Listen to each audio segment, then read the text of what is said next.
né? E eles acabaram conseguindo minar o próprio projeto de poder da direita brasileira com isso, né? Eles criaram problemas para eles mesmos.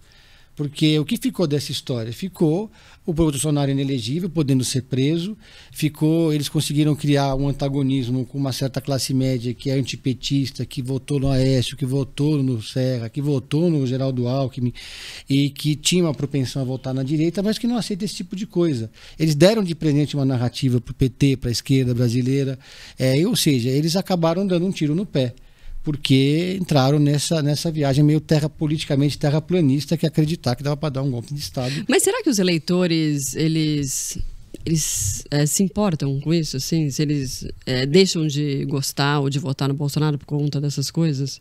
Acho que existe. O Bolsonaro tem um núcleo de apoiadores muito fiel, que é radicalmente antipetista, que é de direita, que é conservador, que fica falando essas bobagens com uma ideologia de gênero, mas esse eleitorado não é o suficiente para eleger um presidente da República. Para eleger um presidente da República, você precisa criar um movimento muito mais amplo que isso, e esse movimento que elegeu o Bolsonaro foi um movimento muito mais contra o PT do que a favor do Bolsonaro. Teve muita gente que votou no Bolsonaro tampando o nariz porque não queria votar no Lula, e muita gente tinha suas razões para isso. Foi um governo que teve casos de corrupção e etc e tal.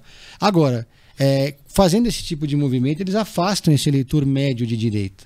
Esse eleitor que não gosta do PT, não vai votar no PT, mas já está procurando uma nova liderança para seguir, para votar nas próximas eleições, né? E o Lucas estava falando, né, dessa história dele dar muita entrevista agora para a imprensa, para veículos que até então ele sempre atacou, né? Enfim, vários veículos. Isso também é uma estratégia, né? Óbvio, assim, uma estratégia também de ele falar de se colocar como vítima dessa história toda, falando para veículos de credibilidade, né? Ou não? Assim, antigamente ele tinha uma estrutura montada em torno dele que ele não precisava falar com a imprensa tradicional. Ele tinha lá um cercadinho, ele fazia as lives dele.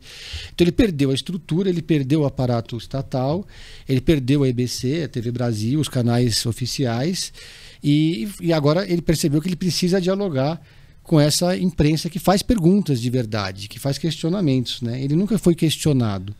E ele sempre acaba falando alguma bobagem, né? Mas ele tem tentado se controlar. Hoje eu estava vendo a entrevista coletiva, aí você vê, a coletiva não, né? A entrevista ali com jornalistas, e aí você vê que ele vai falando mais calmo, né? Aquele jeito, sabe quando ele segura aquela impulsividade dele?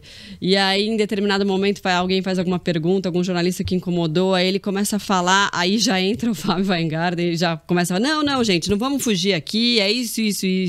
Que ele que, na verdade, também tá vendo qual que tem que ser o discurso dele nessa história, né? E o Bolsonaro, às vezes, acaba caindo, saindo desse roteiro, porque é incontrolável, né, na verdade. Mudou a postura, né? Mudou, perde assim... força, precisa mudar a postura, precisa ter um tratamento diferente, mais respeitoso, sabe a importância do jornalismo, da imprensa, que as pessoas leem, que as pessoas assistem e ouvem também, né? Agora ele parece que está entendendo que tem muita gente que também participa disso, que analisa, que estuda, que ouve, que assiste. Precisa ter um respeito. E agora ele está tendo por causa dessa perda de força, né? Vocês viram no julgamento dele, por exemplo, no TSE. Tinha falado tanto, né, sobre pedir vista, os próprios ministros não pediram.